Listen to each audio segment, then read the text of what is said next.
स्वर्ग जाने के रास्ता महात्मा बुद्ध के समय की बात है। उन दिनों मृत्यु के पश्चात आत्मा को स्वर्ग में प्रवेश कराने के लिए कुछ विशेष कर्मकांड कराए जाते थे। होता यह था कि एक घड़े में कुछ छोटे छोटे पत्थर डाल दिए जाते और पूजा हवन इत्यादि करने के बाद उस पर किसी धातु से चोट की जाती। अगर घड़ा फूट जाता और पत्थर निकल जाते तो उसे इस बात का संकेत समझा जाता कि आत्मा अपने पाप से मुक्त हो गई है और उसे स्वर्ग में स्थान मिल गया है। चूंकि गड्ढा मिट्टी का होता था, इसलिए इस प्रक्रिया में हमेशा ही घड़ी फूट जाता और आत्मा स्वर्ग को प्राप्त हो जाती। और ऐसा कराने के बदले में पंडित खूब दान दक्षिणा लेते।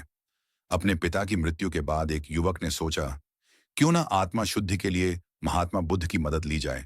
वे अवश्य ही आत्मा को स्वर्ग दिलाने का कोई और बेहतर और निश्चित रास्ता जानते होंगे। इसी सोच के साथ वो महात्मा बुद्ध के समक्ष पहुंचा।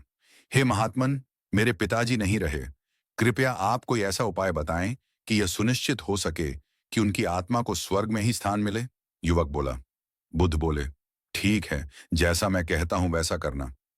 तुम उन पंडितों से दो गड्ढे लेकर आना। एक में पत्थर और दूसरे में घी भर देना। दोनों गड्ढों को नदी पर लेकर जाना और उन्हें इतना डुबोना कि बस उनका ऊपरी भाग ही दिखे। उसके बाद पंडितों ने जो मंत्र तुम्हें सिखाए हैं उन्हें जोर जोर से बोलना और अंत में धातु से बनी हथौड़ी से उन पर नीचे से चोट करना। और ये सब करने के बाद मुझे बताना कि क्या देखा। युवक बहुत खुश था। उसे लगा कि बुद्ध द्वारा बताई गई इस प्रक्रिया से निश्चित ही उसके पिता के सब पाप काट जाएंगे और उनकी आत्मा को स्वर्ग की प्राप्ति होगी। अगले दिन युवक ने ठीक वैसा ही किया और सब करने के बाद वह बुद्ध के समक्ष उपस्थित हुआ। आओ पुत्र, बताओ तुमने क्या देखा? बुद्ध ने पूछा। युवक बोला, मैंने आपके कहे अनुसार पत्थर और घी से भरे गड्ढों को पानी में डालकर चोट की।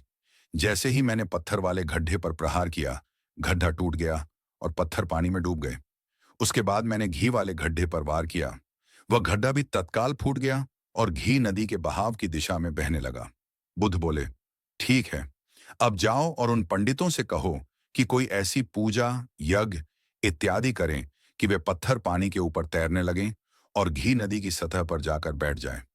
युवक हैरान होते हुए बोला, आप कैसी बात करते हैं?